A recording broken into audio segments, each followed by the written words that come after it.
Late last week, I recorded an episode as a guest on Kalani Scarrett's podcast, Compounding Curiosity, that I thought you might get a kick out of. We talk tech crackdown, common prosperity, and Xi's goals.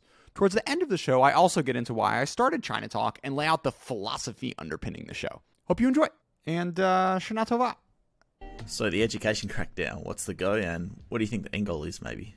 Sure. So I think before we get to the education sector in particular, it's important to look at what's kind of going on more broadly in China from a demographic as well as a governing private sector governance perspective. So we've had a really, really dramatic few months, starting with the Ant Financial IPO zapping, and moving now through 2021 with all of these anti-monopoly rulings, the Didi actions, and as you mentioned, the education, and then just 2 days ago, this whole gaming crackdown. So, what is Beijing's real motivation here underlying all these policy moves? So yes, it is about party control. There have been a lot of power centers, or just not even power centers, but just like ways in which the Chinese people are influenced through the private sector, which the Chinese government does not have as close a grasp on as they would like to. And kind of trends are developing which are impacting people's lives, which the Chinese government either isn't happy with, or people in general aren't happy with, that the Chinese government wants to kind of address. So the sort of overall response to middle-class consumer frustration over various social and tech ailments is something that you can see as a bit of a thread connecting what's going on with data privacy, with the gig economy workers, dealing with Meituan and Didi, and as you mentioned, the education crackdown. So at the end of the day, the CCP's goal is to keep society stable and growing and kind of increase China's power and glory, for lack of a better word. What is very important to do that is keeping middle class city dwellers happy, because that's where the revolution starts. If there is ever going to be any movement against CCP rule, it's going to start from that sort of band of society. So addressing their sort of concerns and needs is, has really been front and center for the party, ever since Tiananmen, where it was very clear that there, is a sort of a latent potential threat that can come from city-driven revolutions. Also, we have this broader push towards reorienting the sort of driving economic energy of the Chinese economy away from consumer and towards science and hard tech firms. And what that means is sort of reorienting talent, private capital, and the government backing, which, gives tax credits and free land and whatnot to firms, away from what has really been the growth story for mainland China for the past few decades and into something new. Now, why? The Chinese government is kind of right in that the consumer story is to a certain extent played out. Their, urbanization, which was driving a lot of this, is slowing down. The demographics are a serious issue, which China is going to be facing over the next, over the coming decades. So in order to kind of keep productivity growing, China needs to be able to compete in sectors beyond the ones in which it is currently competitive.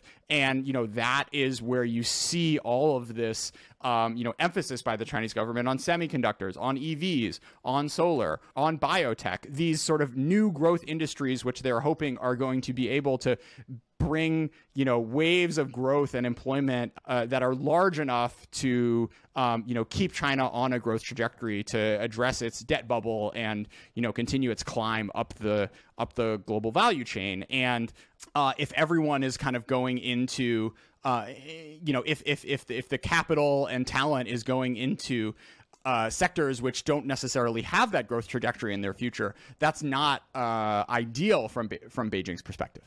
So do you think this all ties in with the common prosperity goal they're going for? So the common prosperity goal is a really interesting one. And I think, so just for some context, it is a communist party, right? So there is and in the Mao era, it was one of the most equal societies in the world, but equal by everyone being poor. And in the past few decades, there's been a dramatic increase in the Gini coefficient measuring, the distribution of wealth in society. And so when you think about like addressing middle class angst, seeing outrageously rich people kind of drive, society is not something that, is something that has turned. I mean, you had Deng in the 80s, it's to say, saying to get rich is glorious. And, China was able in a somewhat miraculous way to release the kind of potential energy of decades and decades of mismanagement into an incredibly sort of dynamic capitalist society. However, there are downsides to that. And there's also a real chance of the CCP overshooting the mark on this one, in which you sort of take enough out of the private sector, which is better at allocating capital and driving productivity growth than the state sector, and putting them in sort of too many boxes where the capital and energy ends up not going to where it can drive the greatest sort of return. So it's a dangerous game that Beijing is playing, and it is certainly at risk of overshooting. CCP campaigns are very good at orienting the bureaucracy directionally, but aren't quite as strong at doing it, at sort of gauging how far to go.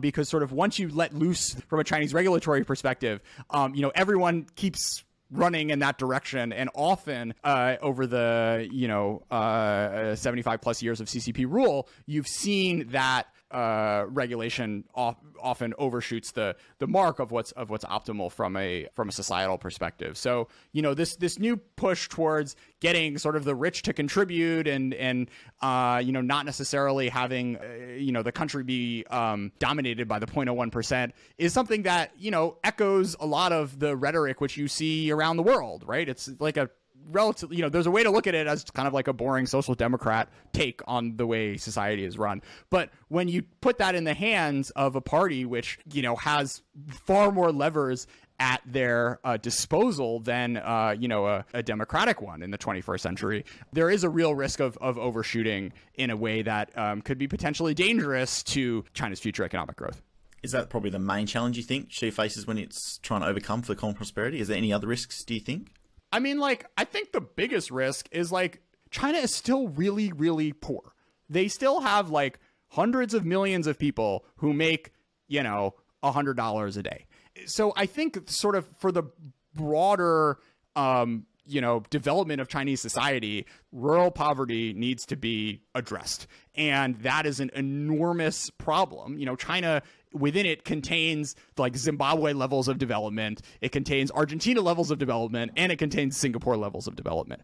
And, common prosperity, the extent to which it refocuses policy on the sort of left behind and the, undereducated, I think is a sort of positive thing for the long-term macroeconomic health of China. But, if all it does is push rich people to donate $50 million to a charity or something, as opposed to driving a real change and a renewed focus on the real development laggards, then it's not going to have the sort of effect that I guess I would like as someone who would like to see more people out of poverty. From Xi's perspective, I think his incentives are a little different, right? He's trying to sort of keep the boat afloat and, signal to folks that, the CCP is doing a good job and is organizing society in a way which most people agree with. And I think from his perspective, his first big push, which is roughly analogous to what seems to be happening today, was this anti-corruption action in the first few years of his of his rule. And by and large, I think that came out quite well for him, both in being able to, clear out opposition from the party, as well as, to a large extent, clean up a lot of sort of dirty dealing, which had really gotten out of hand by the early 2010s. And, this is a different ball game in that he is trying to, potentially radically increase the amount of control and direction that the party gives to the private sector. And it's much more, the sort of like the kind of downside of the anti-corruption action is that party members became much more sort of like entrepreneurial in taking steps because they were worried that they would be whacked for getting out of line. When that happens in the private sector, growth slows, and that can potentially rebound back pretty poorly on Chinese society as a whole. So I think that's the kind of dynamic to watch is, to what extent these sorts of reforms really end up harming the sort of like efficient allocation of talent and capital, which China needs if it wants to keep growing. Yeah, that's great. And I think this could obviously be a big stretch, but is there any parallels, do you think, that can be drawn from the Great Leap Forward or the Cultural Revolution that maybe non-historians should be familiar with? Ooh, I mean, I don't want to go that far. Like, Great Leap Forward, 50 million people died. Cultural Revolution, 5 million people died.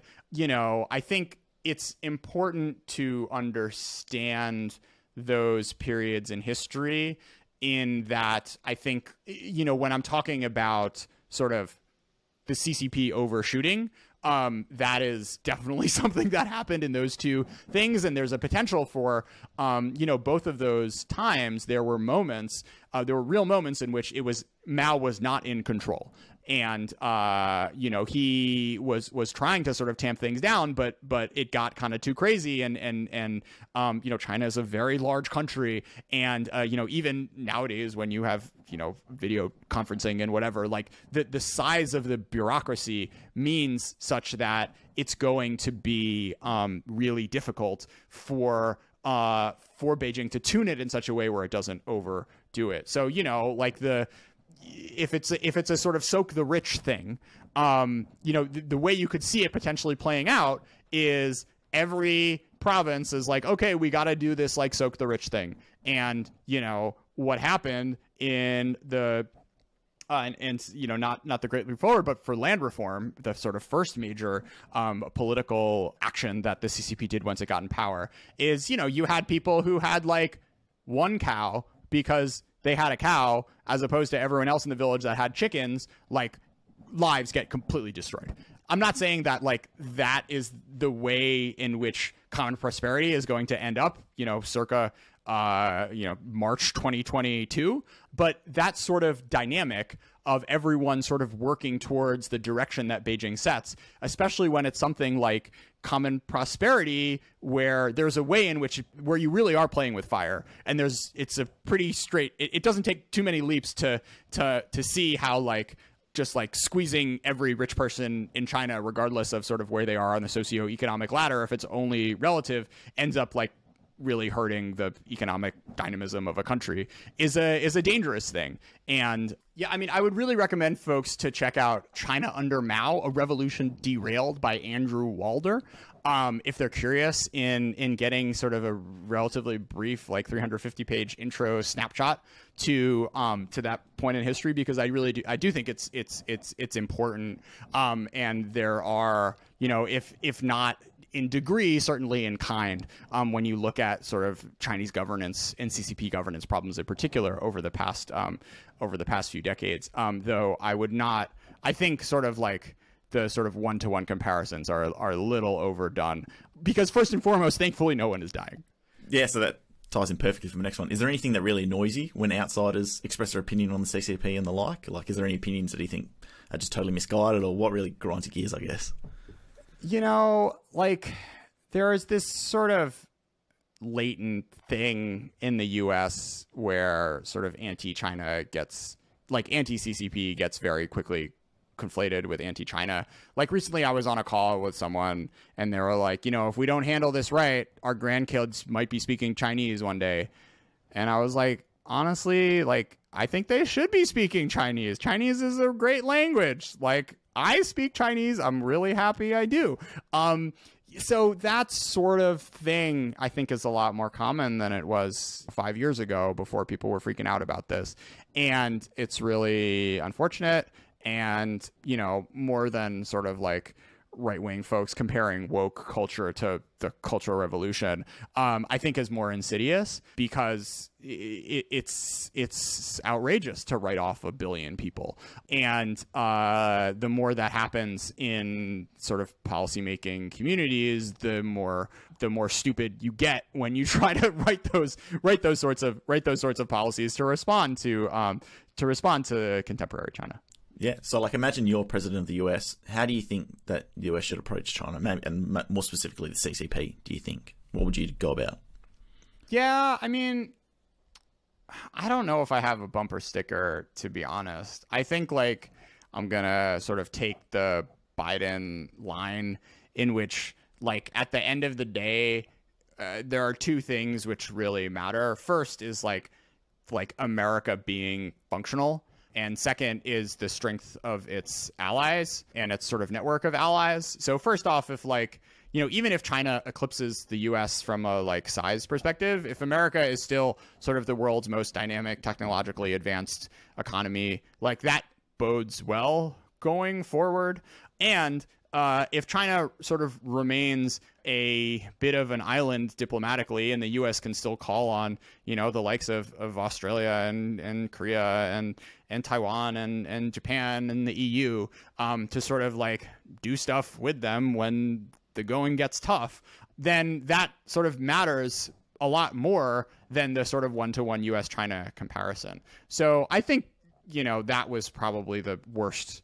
Like I mean, Trump was really bad, but one of the sort of most dangerous long-term impacts that he had was telling all the allies to go fuck themselves.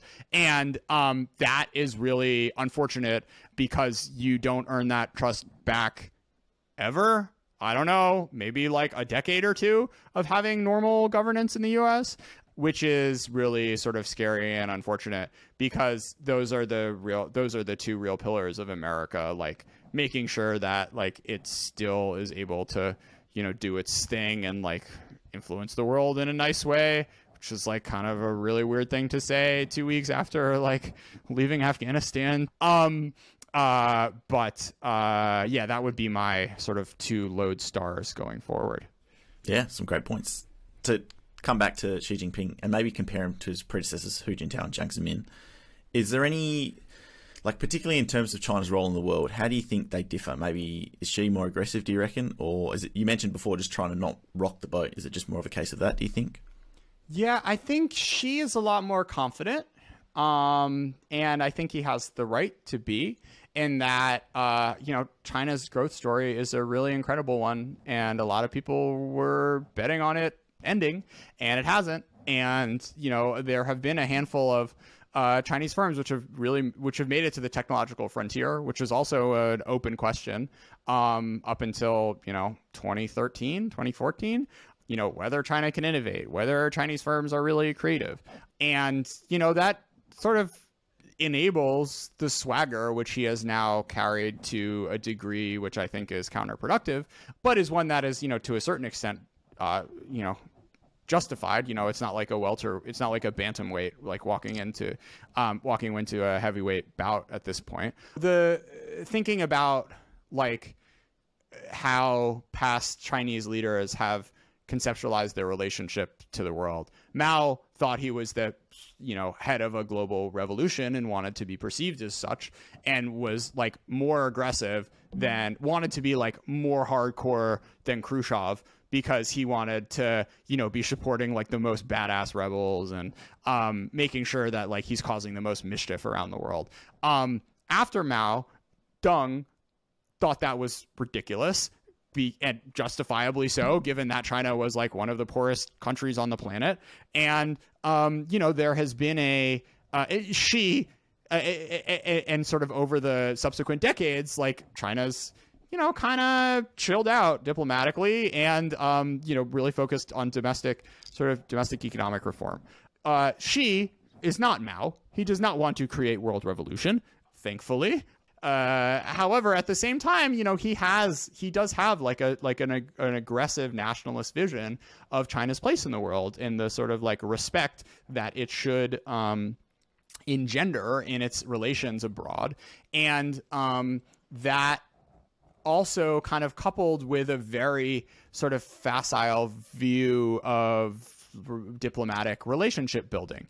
I don't think that she necessarily has internalized, you know, what it took to build the alliance network that the U.S. has created, and how it's kind of like, you know, a few world wars and you know, a lot like a shared democratic tradition, which all builds that up. And I think the kind of like you know, one of the corollaries of the Belt and Road Initiative was that like doing all this development would end up you know, creating true allies for the Chinese, which regardless of what you think about the economic implications of the Belt and Road, it certainly has not, you know, done much besides maybe like winning one or two like random votes in the General Assembly for things that like do not like really matter in the long run.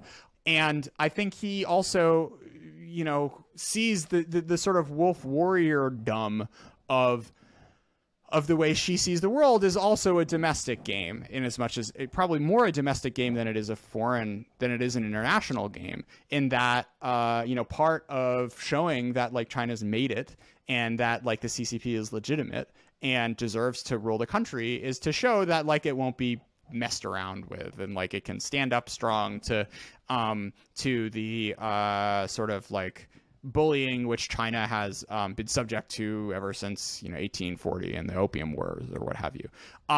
And you know, that leads to this like loud for international ears like obnoxious, aggressive stuff happening in you know, happening with fighting with Australia over exports and in the border with India.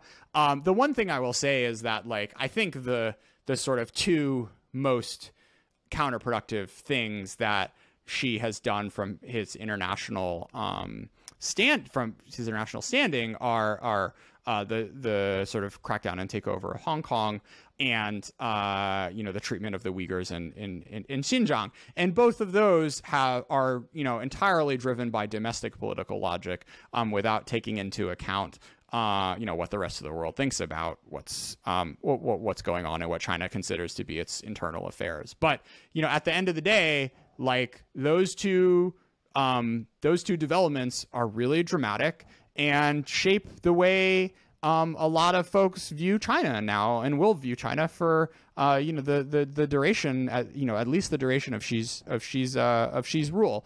And that's not something that can be undone with, you know, building literal dams and bridges around the world. So going forward, I know this is, how do you feel with Xi in power? Like, what are you positive about? Obviously there's a few common negatives and well known, but how are you feeling towards it, do you reckon, maybe? It's sad. It's really sad. Because it didn't have to be this way. You know, there's definitely a sort of path that the CCP could have taken, which did not sort of lead to the tightening, and the sort of, you know, horrible things that have happened in Western China. And that's really unfortunate, because a lot of folks, you know, again, 1 billion people live in China, and it's like they're the ones who are dealing with this, with the brunt of the tightening. And you know, I don't think Xi is like, of all the outcomes, I wouldn't say he is the worst possible one, right? You know, there are sort of like, I guess, positive attributes of his reign. You know, he has been able to avert a financial crisis thus far.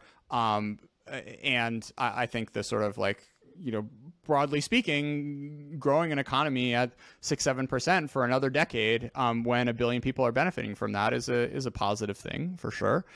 But I think it's a fallacy to think that sort of it needed him and sort of his vision of the role that the state should play in society to deliver that sort of that economic growth and stability. And it's going to be a real mess going forward, because things don't end well when leaders spend more than 10 years in power. And what happens next after Xi is going to be made much more complicated than had China continued in its path that it established after Deng of having semi-regular transitions of power and rule by a elite collective. Obviously, it's hard to predict what might happen, but how do you see the next transition of power playing out? Do you have any inclination of what might happen, or? So, I mean, I have no idea.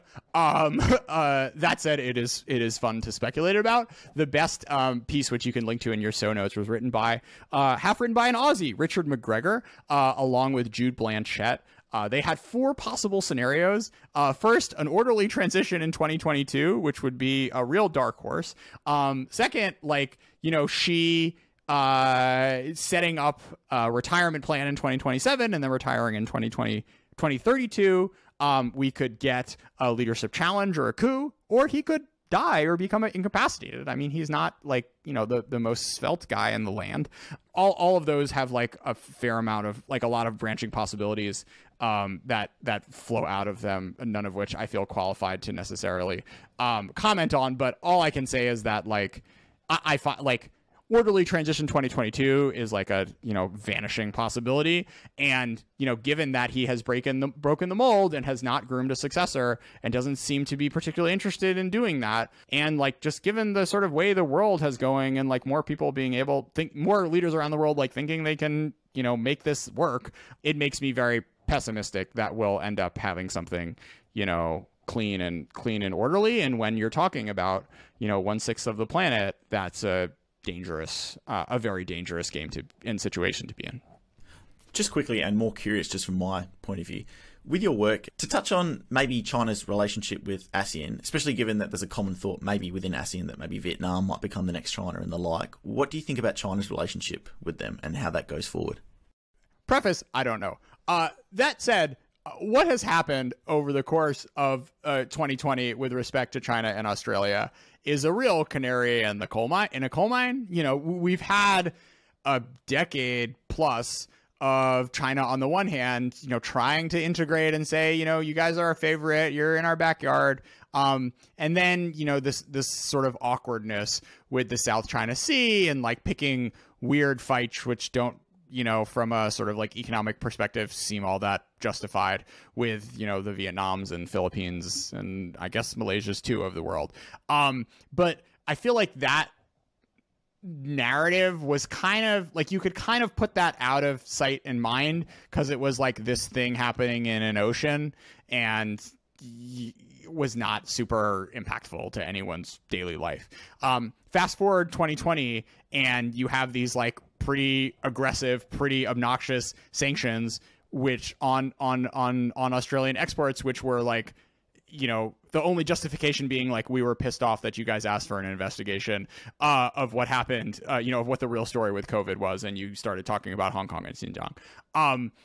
I would guess that is as glaring a signal as any to the rest of ASEAN and the rest of the world, frankly, of where the line is. And the line, I think, is drawn a lot tighter than a lot of democratic countries are comfortable with and will continue to be comfortable with going forward. So, that means something different if you're talking about Vietnam versus Malaysia, right? Or Indonesia. But at the same time, I would imagine it has in a lot of ASEAN capitals made folks a lot less comfortable about their future engagement with the PRC, or with Xi's PRC in particular. To touch quickly on US-China tech, especially with your role now, I think you're doing much more coverage of it. What's the landscape looking like these days, do you think? And is there anything as well that US can learn from China in their approach to tech and vice versa? Sorry, a big question, but...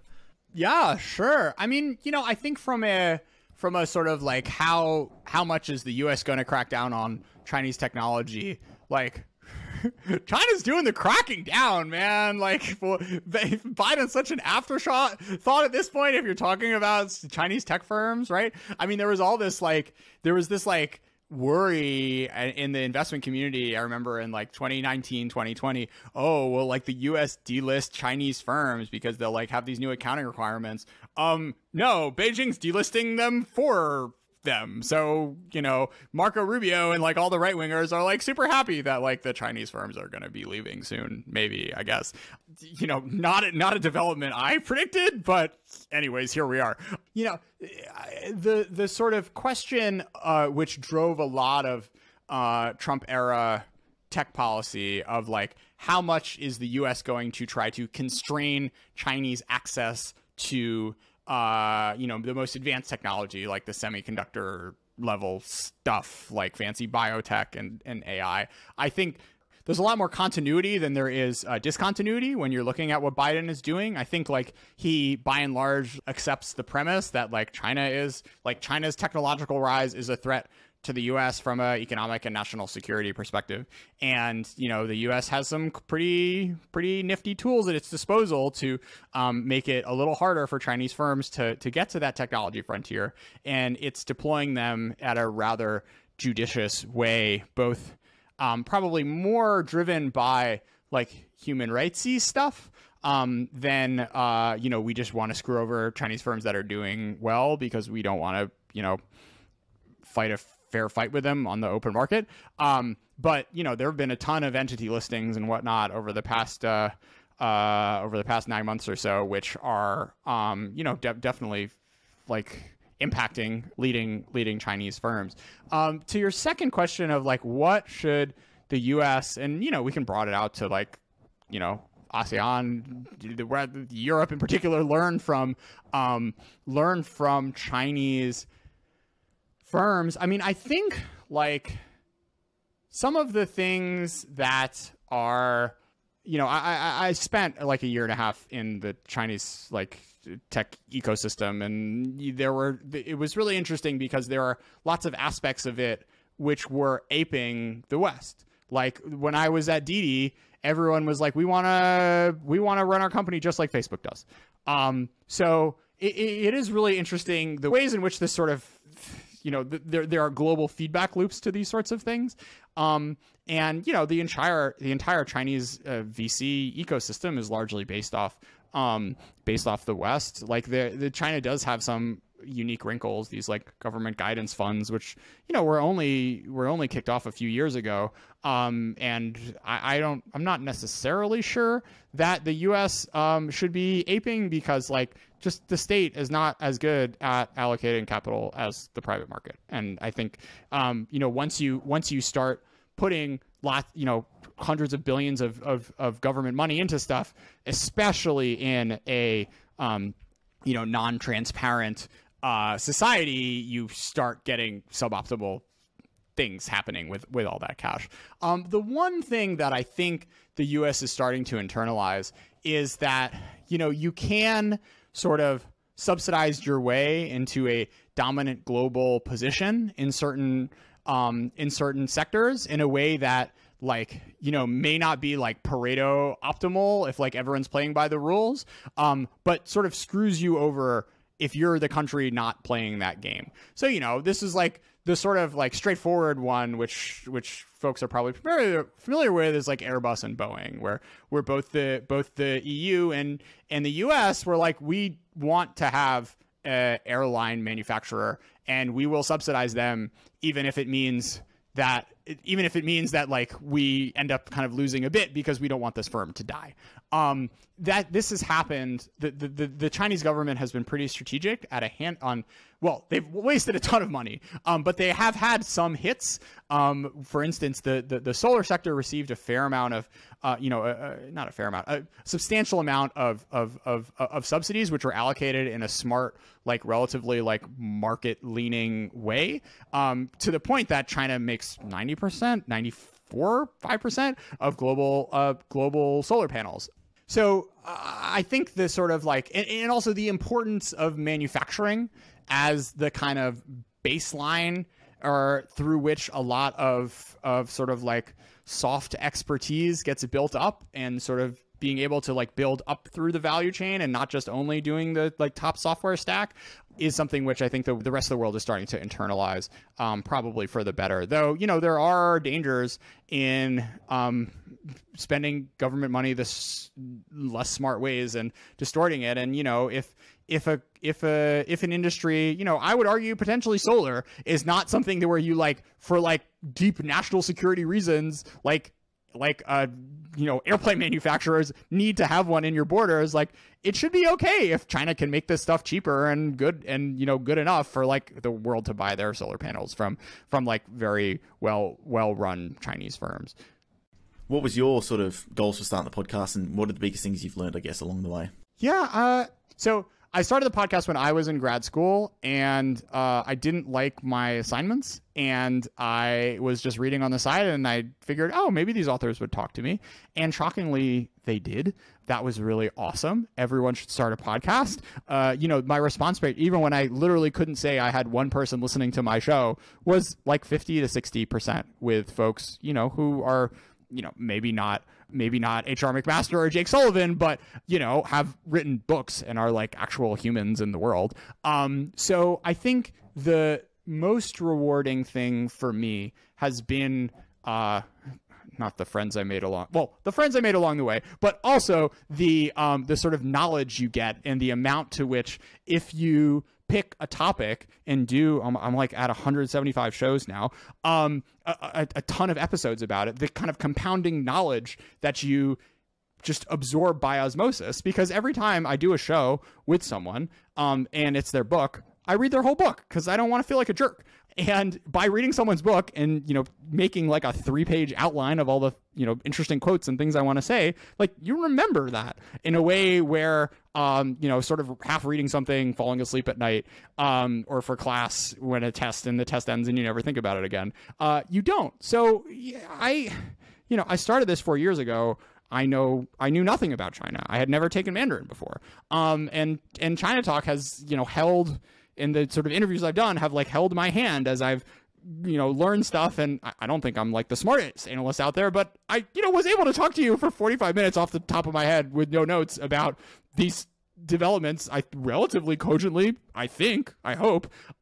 So I would like very much attribute that to having this show and building in the discipline of doing these interviews 1 or 2 times a week, and, you know, doing the prep and doing the editing. So I sort of like, you know, heard it 1 or 2 extra times and let all the sort of knowledge that my guests have sort of sink into my brain. So, you know, selfishly, just from a personal development perspective, it's been fantastic. And then I think it's incredibly rewarding knowing that I'm creating something which is, you know, I'm not making like TikTok dance videos. Like, this is I'm putting like very high level, like educational stuff out there to the world, and 7,000 people download it every week from like everywhere. And that's so gratifying to know that I am like doing something with my life which like people you know, digest and enjoy and like adds to their lives. So lastly, I mean, just from a China specific perspective, like there, you know, it's an incredibly, understanding China is like one of the most important things that is happening intellectually today. It is a really fraught thing. It is a thing that a lot of people are doing irresponsibly, and is a lot of and it's kind of upsetting and, you know, sad watching sort of like analysis of the country be like simplified and skewed and flattened in a way which you know, is dangerous. Yeah, I wouldn't necessarily, I don't think like in my interviews I necessarily like give off a real political sort of opinion. You know, when you ask me like, what do you think about Xi in China? Like, I was like, oh, I don't know. I'm trying to be objective here. But the one thing I will, you know, very strongly feel is that like doing objective analysis is important, and making sure that like you are not sort of, you are sort of starting from the facts and building up, as opposed to like starting with I don't like China, or like, oh, China's great, and like going from there is bad. And I try to do that on my show and just like promote the, you know, if there is a worldview, it's that like China, like you can like try to, maybe you can never like understand China, but you can like be on a path towards understanding China.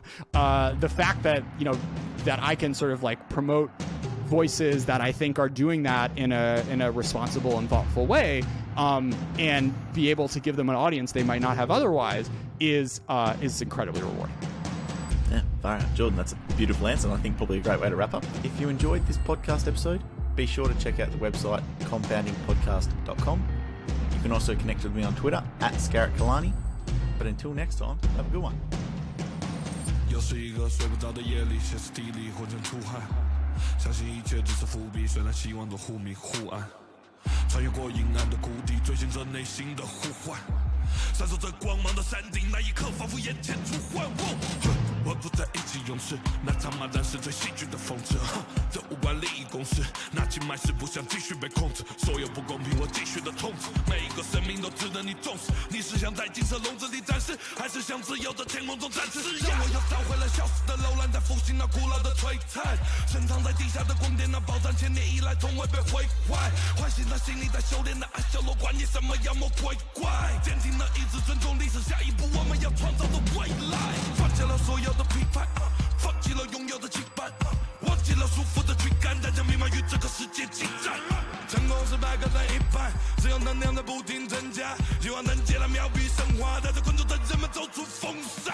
因此这热血的蓬勃，爆发显得需要沉着。黑暗的森林里，游戏的规则里，只有勇者可以存活。反正不疯我不成活，时而清澈时而浑浊，守着这里我不能躲，地狱不空我不成佛。更多的力量在身体充满，为名我老的，让他们听到有什么不敢，千篇一律的掉 rap 样板，假正经假大师假的大款，假大空在我们面前快闪，杀不掉他们的闻风丧胆。Give me more power， 更多的力量在身体充满，是时候到了，让世界听到我们的呼喊，冲出了他们设下的阻碍，重新做自己命运的主宰，心中的阿修罗，希望你保佑我脱离的城市也脱离苦海。希望保佑我心中的阿修罗，欲望绕着我，欲望就是阿修罗。希望保佑我心中的阿修罗，我的阿修罗，我的阿修罗。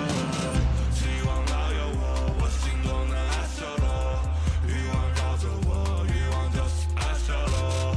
希望保佑我心中的阿修罗，我的阿修罗，我的阿修罗。